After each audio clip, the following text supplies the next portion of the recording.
जय हिंद, नमस्कार। Welcome to Balaji Classes. कैसे हैं आप लोग? उम्मीद है कि आप स्वस्थ होंगे, मस्त होंगे। आज का हमारा टॉपिक है प्लाज्मा मेम्ब्रेन। इससे पहले हम सेल वॉल बताए, आपको समझ में आ गया होगा। प्लाज्मा मेम्ब्रेन ये किसकी बनी होती है? प्रोटीन प्लस लिपिड की बनी होती है। प्रोटीन प्लस लिपिड की बनी होती है। इसी को काम दोनों मिला के बोल देते हैं फास्फोलिपिड। फास्फोलिपिड की बनी होती है। प्रोटीन प्लस लिपिड की बनी होती है, फास्फोलिपिड होती है। प्लाज्मा मेम्ब्रेन, इसे कई नाम है। इसके नाम है यूनिट मेम्ब्रेन भी बोलते हैं। यूनिट मेम्ब्रेन, इसको क्या कहते हैं? यूनिट मेम्ब्रेन भी कहते हैं। सेलेक्टिवली परमेबल मेम्ब्रेन भी बोलते हैं। Selectively permeable membrane.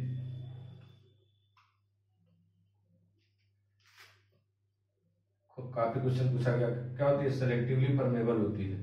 जबकि हमारा सेल वॉल क्या था? इसको हिंदी में बोलते हैं अर्धपारगम्य झिल्ली। अर्धपारगम्य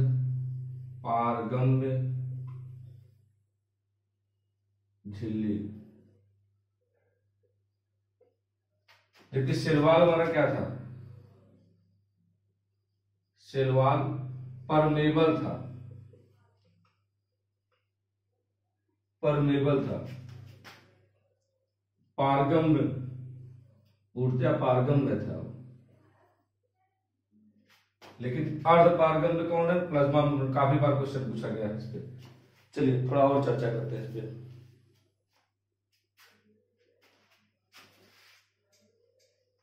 यूनिट मेम्ब्रेन भी बोलते हैं इसको, और प्लाज्मा मेम्ब्रेन बोलते हैं। एक नाम और है प्लाज्मा लेमा भी बोलते हैं। प्लाज्मा लेमा भी इसी को बोलते हैं। प्लाज्मा, इसी को प्लाज्मा मेम्ब्रेन भी बोलते हैं। इसी को यूनिट मेम्ब्रेन भी बोलते हैं, और सेलेक्टिवली परमेबल भी बोलते हैं। इसके इतनी बातें आपको बता चुके हैं। प्लाज्मा मेम्ब्रेन भी बोलते हैं, यूनिट मेम्ब्रेन भी बोलते हैं, प्लाज्मा लेमा भी बोलते हैं, प्लाज्मा मेम्ब्रेन भी बोलते हैं। चलिए अब फास्फोलिपिड मॉलिक्यूल के स्ट्रक्चर के बारे में देखते हैं। फास्फोलिपिड का स्ट्रक्चर ऐसे होता है। इस वाले पोर्शन को बोलते हैं हेड, और नीचे वाला पोर्शन ये इसको बोलते हैं टेल। हेड क्या होता है? हाइड्रोफिलिक होता है। हाइड्रोफिलिक। टेल क्या होता है? हाइड्रोफोबिक होता है। हाइड्रोफोबिक होता है। हाइड्रोफिलिक हेड वाला पोर्शन क्या होता है? ये प्लाज्मा मेम्ब्रेन का स्ट्रक्चर है। ऊपर वाले पोर्शन को बोलते हैं हेड, नीचे वाले पोर्शन को बोलते हैं टेल। ये हेड हो गया, ये हमारा टेल हो गया। हेड वाला हाइड्रोफिलिक होता है, टेल वाला पोर्शन हाइड्रोफोबिक होता है। क्वेश्चन पूछा गया ये हाइड्रोफिलिक क्या है? पूछा गया कि फास्फोलिपिड के हेड वाला पोर्शन कैसा होता है, किस नेचर का होता है? तो क्या बोलेंगे? हाइड्रोफिलिक नेचर का होता है। अच्छा, हाइड्रोफिलिक होता क्या? ये क्या बोला है? ये हाइड्रोफिलिक वाटर लविंग होता है। वाटर लविंग, वाटर की तरफ जाने वाला होता है, वाटर को एब्जॉर्ब करने वाला भाग होता है। ठीक है। हाइड्रोफोबिक क्या होता है? हाइड्रोफोबिक क्या होता है? हेट वाटर, वाटर से हेट रखता है, घृणा रखता है, वाटर से दूर भागने वाला होता है।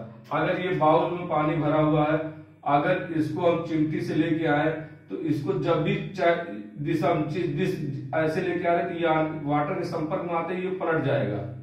मतलब वो हेड वाला पोर्शन पानी की तरफ हो। क्वेश्चन पूछा जा चुका है इस पे। ये अगर एक बाउल में हम जो है फास्फोलिपिड के मॉलिक्यूल को लेके आए तो हेड वाला पोर्शन क्या होगा? वाटर की तरफ हो जाएगा, घूम के वाटर की तरफ हो जाएगा। क्यों? क्योंकि हेड वाले पोर्शन को वाटर लविंग है, ये अपने तरफ खींचेगा, और टेल वाला पोर्शन वाटर हेट करने वाला, घृणा करने वाला, उसको रिपल्स करेगा।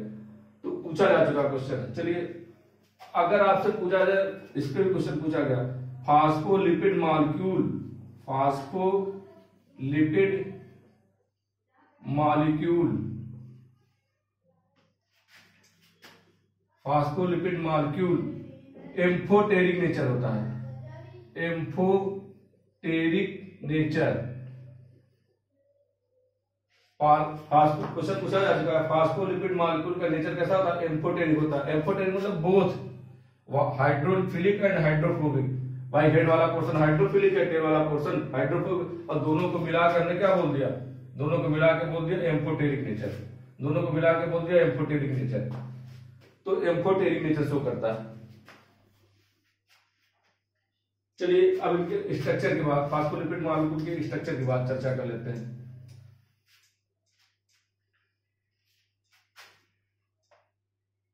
स्ट्रक्चर की बात करते हैं, स्ट्रक्चर की बात करते हैं फास्फोलिपिड की।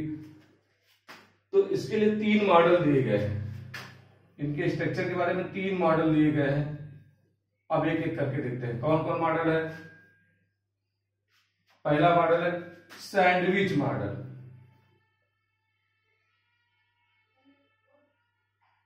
सैंडविच मॉडल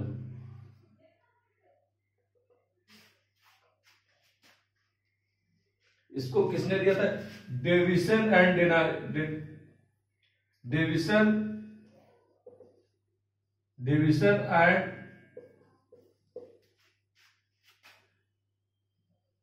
डिनेलाई ने दिया था। डेविसन एंड डिनेलाई ने दिया था सैंडविच मॉडल। डेविसन एंड डिनेलाई ने दिया था सैंडविच मॉडल। सैंडविच नाम से ही लग रहा होगा कोई चीज होगा। सैंडविच में क्या होता है? 2 ब्रेड के पीस होते हैं ऊपर नीचे, बीच में क्या होता है? टमाटो आलू के जो टमाटो आलू और जो मटेरियल बीच में दबा हुआ होता है, ठीक है, उसी को बोलते हैं सैंडविच। तो इन्होंने कुछ ऐसा ही मॉडल दिया। तो क्वेश्चन पूछा था सबसे पहले सैंडविच मॉडल दिया किसने? डेविसन एंड डेनियल ने दिया था, ठीक है, डेविसन एंड डेनियल ने दिया था सैंडविच मॉडल। इन्होंने बताया कि किनारे किनारे प्रोटीन के मॉलिक्यूल होते हैं। जैसे ब्रेड की जगह क्या होते हैं? प्रोटीन के मॉलिक्यूल होते हैं किनारे किनारे, और बीच में इन्होंने बताया कि जो है बीच में लिपिड के मॉलिक्यूल होते हैं। लिपिड, बस इतनी बात बताया ना, लिपिड मॉलिक्यूल होते हैं। उन्होंने बताया किनारे किनारे प्रोटीन मॉलिक्यूल होते हैं, बीच में लिपिड मॉलिक्यूल होते हैं। तो ब्रेड की जगह कौन काम करते हैं? प्रोटीन के मॉलिक्यूल काम करते हैं, और जो ब्रेड के बीच में मटेरियल होता है वो लिपिड की तरह होता है, लिपिड। अब बात करते हैं इन्होंने क्या निष्कर्ष क्या निकाला। इन्होंने बताया कि सैंडविच मॉडल क्या होता है? बाई मॉलिक्यूलर होता है। इस पर क्वेश्चन पूछा गया है, बाई मॉलिक्यूलर। और क्या होता है? एंड ट्राइलेमिलर होता है, trilamellar. Davson sandwich model Davson and Danielli ने दिया था। इन्होंने बताया कि किनारे पे प्रोटीन के अणु होते हैं, बीच में लिपिड के मॉलिक्यूल होते हैं, ठीक है। और इन्होंने बताया बाई मॉलिक्यूलर की क्या होता है? बाई मॉलिक्यूलर मतलब 2 मॉलिक्यूल से बनते हैं, प्रोटीन और लिपिड 2 प्रकार के मॉलिक्यूल से बनता है, तो बाई मॉलिक्यूलर हो गया। ट्राइलेमिलर 3 लेयर में होता है, प्रोटीन के किनारे किनारे 2 लेयर, 1 लेयर लिपिड के, तो ये ट्राइलेमिलर होता है। अब चर्चा करते हैं दूसरे मॉडल की, यूनिट मेम्ब्रेन मॉडल। दूसरा मॉडल हमारा क्या है? Unit membrane model.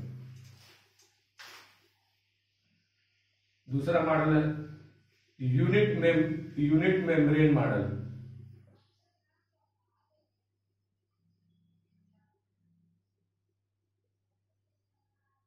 Unit membrane model इसको किसने दिया था? Given bye Robertson.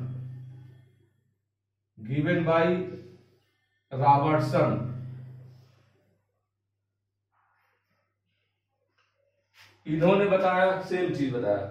इन्होंने बताया किनारे किनारे प्रोटीन की लेयर होती है, यही बात डेविसन ने भी बताया था, डेनियल ने भी बताया था। किनारे किनारे प्रोटीन की लेयर होती है, और बीच में लिपिड की लेयर होती है। इन्होंने बताया किनारे किनारे प्रोटीन की होती है, बीच में लिपिड की लेयर होती है। अब ये प्रोटीन की लेयर जो होती है, इन्होंने बताया कि इसकी मोटाई कितनी होती है? 20 एंगस्ट्रॉम। 20 एंगस्ट्रॉम। इस वाली लेयर की भी, किनारे वाली लेयर की मोटाई कितनी होगी प्रोटीन की? 20 एंगस्ट्रॉम। और इन्होंने बताया कि 35 एंगस्ट्रॉम लिपिड की मोटाई होती है। अब इसको क्वेश्चन खूब बना हुआ है। पहली बात तो पूछा था यूनिट मेम्ब्रेन मॉडल किसने दिया? रॉबर्टसन ने दिया, ठीक है। अब पूछा था प्रोटीन के कितने, प्रोटीन की विड्थ कितनी है, प्रोटीन की चौड़ाई कितनी है, या प्रोटीन की मोटाई कितनी है, 40 एंगस्ट्रॉम। 20 इसकी 20 इसकी। अगर पूछा जाए प्रोटीन की एक तरफ की लेयर की मोटाई कितनी है तो आप बताएंगे 20 एंगस्ट्रॉम, और टोटल प्रोटीन की मोटाई पूछी है तो 40 एंगस्ट्रॉम। लिपिड की कितनी है, लिपिड की मोटाई कितनी है, 35 एंगस्ट्रॉम। अगर टोटल यूनिट मेम्ब्रेन की बात किया जाए, टोटल यूनिट मेम्ब्रेन की मोटाई कितनी है, तो 40 और 35 75 एंगस्ट्रॉम, 75 एंगस्ट्रॉम। काफी क्वेश्चन पूछा गया, काफी बार पूछा गया यूनिट मेम्ब्रेन की मोटाई कितनी होती है या प्लाज्मा मेम्ब्रेन की मोटाई कितनी है, तो आप क्या बताएंगे 75। अगर पूछा जाए प्लाज्मा मेम्ब्रेन किससे बनी होती है, फास्फो और लिपिड, फास्फोलिपिड की बनी होती है, अर्थात प्रोटीन और लिपिड की बनी। अगर आपसे पूछा जाए प्रोटीन की लंबाई, प्रोटीन की मोटाई कितनी होती है, तो आप बताएंगे 40 एंगस्ट्रॉम। अगर पूछा जाए प्रोटीन के एक मॉलिक्यूल की या एक लेयर की कितनी मोटाई होती है, तो आप बताएंगे 20 एंगस्ट्रॉम। टोटल प्लाज्मा मेम्ब्रेन की पूछा जाए तो 75 एंगस्ट्रॉम। अब इन्होंने भी, अब ये देख लीजिए, इन्होंने भी सेम निष्कर्ष निकाला, ये भी क्या होता है, बाई मॉलिक्यूलर होता है, बाई मॉलिक्यूलर होता है। भाई प्रोटीन और लिपिड दो मॉलिक्यूल से मिलकर बना है। एंड क्या होता है, ट्राई लेवलर होता है, दो लेयर इसके एक लेयर लिपिड के, ट्राई लेवलर होता है। चलिए अब नेक्स्ट बात करते हैं और अंतिम मॉडल की बात करते हैं। नेक्स्ट हमारा मॉडल है, तीसरा मॉडल कौन सा है, fluid mosaic model, fluid mosaic model. इसमें भी क्वेश्चन पूछा था, given by Singer and Nicolson, दो साइंटिस्ट थे, सिंगर एंड निकोलसन। खूब क्वेश्चन पूछा गया है। फ्लूइड मोज़ेक, मोज़ेक से आपको पता चल रहा होता है घरों में जो मोज़ेक लगता है उसमें क्या होता है, ये गिट्टी है, उसमें बीच बीच में सीमेंटिक मटेरियल होता है जो अंदर तक फैले रहते हैं, ठीक है। इसी प्रकार का जो है इन्होंने मॉडल दिया फ्लूइड मोज़ेक। इन्होंने बताया प्रोटीन के एक पूरा लेयर नहीं होता, प्रोटीन दो प्रकार के होते हैं।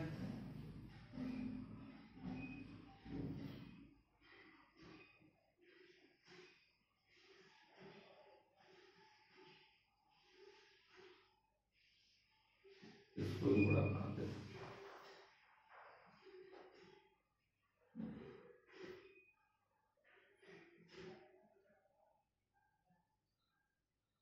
ये बताइए प्रोटीन की लेयर है,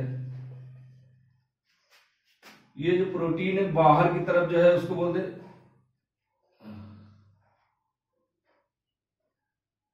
बाहर की तरफ जो प्रोटीन है उसको बोलते हैं एक्सट्रिंसिक प्रोटीन, एक्सट्रिंसिक प्रोटीन,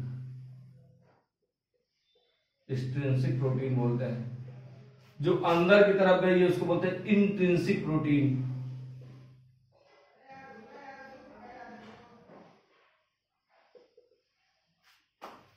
और बीच बीच में ये लिपिड की लेयर है।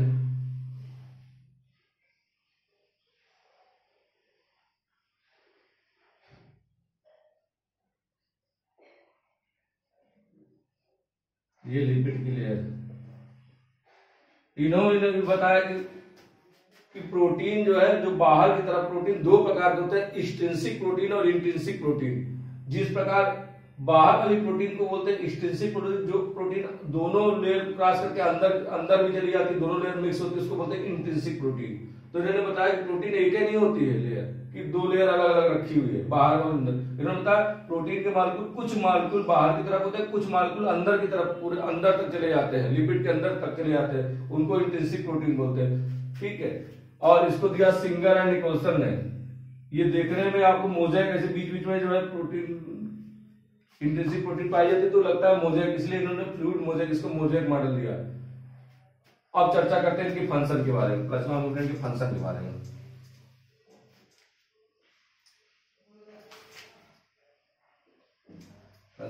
प्लाज्मा मेम्ब्रेन के फंक्शन के बारे में चर्चा करते हैं।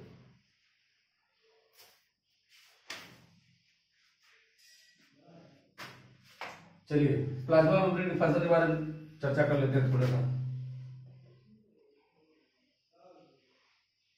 Function act as a barrier,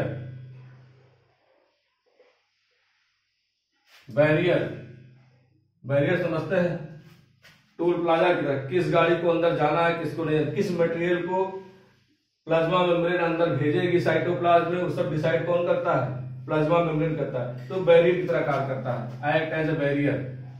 दूसरा फाइगोसाइटोसिस की क्रिया करती है, फाइगोसाइटोसिस। तीसरी क्रिया क्या होती है, तीसरा फंक्शन पिनोसाइटोसिस।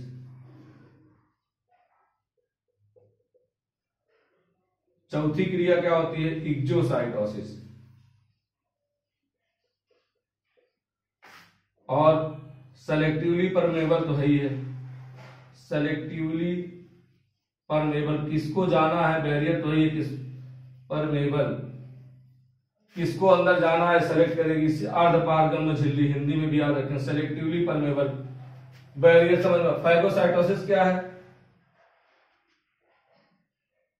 सेल, ये मान लीजिए कोई कोशिका है, ये प्लाज्मा मेम्ब्रेन है और ये कोई सॉलिड पार्टिकल है, सॉलिड पार्टिकल के प्लाज्मा मेम्ब्रेन को पार करके साइटोप्लाज्म में आने की क्या क्रिया क्या कहलाती है, फाइगोसाइटोसिस। ये आगे आपको अमीबा बताएंगे तब बताएंगे फाइगोसाइटोसिस कैसे ये अंदर आती है। बस इतना है कि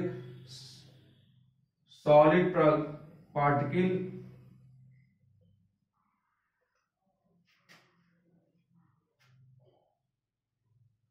comes in cytoplasm through plasma membrane. Plasma membrane के द्वारा सॉलिड पार्टिकल के अंदर आने की क्रिया क्या कराती है, फाइगोसाइटोसिस। का क्वेश्चन पूछा गया फाइगोसाइटोसिस तो आएगा क्या, सॉलिड पार्टिकल को प्लाज्मा मेम्ब्रेन के आर पार हो जाने की क्या क्या कराती है, फाइगोसाइटोसिस। पिनोसाइटोसिस क्या है, लिक्विड पार्टिकल को, लिक्विड पार्टिकल्स को अंदर लेने की क्रिया थ्रू प्लाज्मा मेम्ब्रेन के द्वारा लिक्विड पार्टिकल के अंदर आने की क्रिया क्या कराती है, पिनोसाइटोसिस। इसमें लिक्विड पार्टिकल याद रखेंगे, इसमें सॉलिड पार्टिकल याद रखेंगे।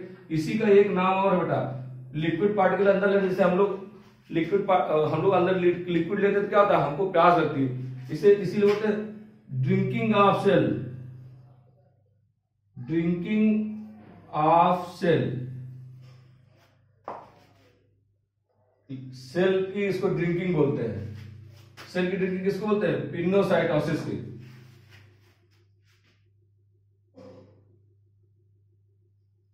Movement of liquid particle through plasma membrane in the cell is called drinking of cell.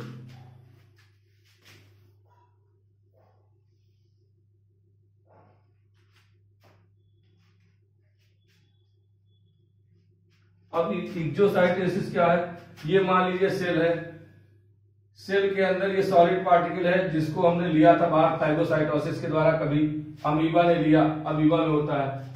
अब उससे जो उसको जितना उसको हजम करना था, डाइजेस्ट करना था, उससे डाइजेस्ट कर, जो अनडाइजेस्टेड फूड है ये भी सॉलिड है, इसको सेल से बाहर रिमूव करना, सेल से बाहर रिमूव करना वाटर के साथ इक्जोसाइटोसिस कहता है।